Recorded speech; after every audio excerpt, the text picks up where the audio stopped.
3 సార్లు ముఖ్యమంత్రిగా చేసి ఈ రోజున భారతదేశంలో తెలుగువారు భారతీయులు ఎక్కడున్నా సరే దాంట్లో దాదాపు సగం వంతు తెలుగువారే ఉండటానికి ముఖ్య కారకులు. నాలెడ్జ్ ఎకానమీ అనేది ప్రాతిపదిక చేసుకుని దాన్ని దేశమంతా విస్తరించిన ఒక విజనరీ, అలాంటి అనుభవం గల ఒక పాలసీ మేకర్. నాకు సంపూర్ణమైన విశ్వాసం ఉంది అధ్యక్ష. 150 రోజుల గౌరవ ముఖ్యమంత్రి గారి అనుభవంతో కూడిన ఈ పాలనలో నాకు సంపూర్ణమైన విశ్వాసం ఉంది అధ్యక్ష. ఆంధ్రప్రదేశ్ $1 ట్రిలియన్ ఎకానమీగా అతి త్వరలోనే ఈ 5 సంవత్సరాలు వెళ్తుందని మనసు సంపూర్ణ విశ్వాసం ఉంది. గత ప్రభుత్వం మనల్ని ఎకానమీని నిర్వీర్యం చేసింది, ఇబ్బంది పాలు చేసింది, అన్ని రంగాల్లోనూ రాష్ట్ర ప్రభుత్వాన్ని వెనక్కి తీసుకెళ్లిపోయింది. ఈ పరిస్థితుల్లో గౌరవ ముఖ్యమంత్రి గారి అనుభవం, మీ పారదర్శకత, మీ విజనరీ దృష్టి ఇవన్నీ కూడా మాకు ఈ $1 ట్రిలియన్ ఎకానమీ వైపు పరిగెడుతున్నాయి అన్న దాంట్లో ఏమాత్రం సందేహం లేదు అధ్యక్ష. అలాగే పంచాయత్ గౌరవ ముఖ్యమంత్రి గారి ఈ నాయకత్వంలో ఈ ప్యాడీ డ్యూస్ రైతులకు కావాల్సింది 1674 కోట్లు రిలీజ్ చేసి నిజంగా మీరు రైతాంగానికి మీరు ఎంత అండగా ఉంటారని మాటలతో కాదు చేతుల్లో చూపించారు అధ్యక్ష. వారికి మనస్ఫూర్తిగా నా ధన్యవాదాలు. ముఖ్యంగా మిడ్ డే నేను అడిగింది ఏంటంటే ముఖ్యమంత్రి గారిని, డొక్కా సీతమ్మ గారి పేరు ఏదన్నా పథకాన్ని క్యాంటీన్ పెట్టండి అంటే ఆయన ఏకంగా దీనిలో నారాయణ గారికి కూడా ముఖ్యమంత్రి గారు ప్రత్యేకంగా నా ధన్యవాదాలు తెలియజేస్తున్నారు అధ్యక్ష.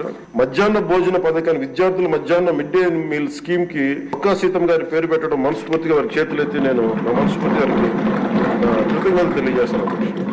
అలాగే ఇలాంటి స్ఫూర్తి చూసి నాకు కూడా వ్యక్తిగతంగా నేను ముఖ్యంగా ఆయన లీడర్షిప్ ఎబిలిటీ, ఒక క్రైసిస్ వచ్చినప్పుడు ఒక నాయకుడు ఎలా ఉండాలి, ఒక వరదలు వచ్చినప్పుడు ఎలా ఉన్నారనేది మనకి విజయవాడ బొడిమేరు వరదలప్పుడు అసలు ఆయన చూపించిన నాయకత్వ పటిమ ఇవన్నీ చాలా ఆదర్శనీయం అధ్యక్ష. మేము వెళ్ళి చొక్కా మడిచి ఆయన దిగి బురదలో నడిచి దిగి ఆయనకి అవసరం లేదు, ఆయన చేయించవచ్చు. కమాండ్ సెంటర్ లో కూర్చొని చేయగలిగే సత్తా ఉండి కూడా మా అందరికీ ధైర్యం నింపడానికి, మా అందరికీ భరోసా నింపడానికి, ప్రజలకు ఆ భరోసా ఇవ్వడానికి ఆయన నడిపించిన తీరు యంత్రాంగాన్ని చాలా అభినందనీయం అధ్యక్ష. ప్రత్యేకించి సోషల్ మీడియాకి సంబంధించి అసలు ఇంట్లో ఆడబిడ్డలు బయటికి రావాలన్నా గానీ ఊళ్ళల్లో ఆడపిల్లల అధ్యక్ష ఈ అలవాటు అయిపోయి, గత ప్రభుత్వం చేసిన అలవాటు అయిపోయి ప్రతి ఒక్కళ్ళు ఒక ముఖ్యమంత్రి స్థాయి వ్యక్తిని బూతులు తిట్టడం, అన్ని తిట్టిన తర్వాత కూడా వాళ్ళకి అలవాటు అయిపోయి ఎవరు తిట్టాలో తెలియక స్థానికంగా ఉన్న ఆడపిల్లల మీద కూడా వీళ్ళు అవాకులు చవాకులు పేలి పచ్చి బూతులు తిడతా ఉంటే ఎవరికి చెప్పుకోలేక వాళ్ళు ఇబ్బంది పడతా ఉంటే బయటికి రాలేకపోతున్నారు. క్రైమ్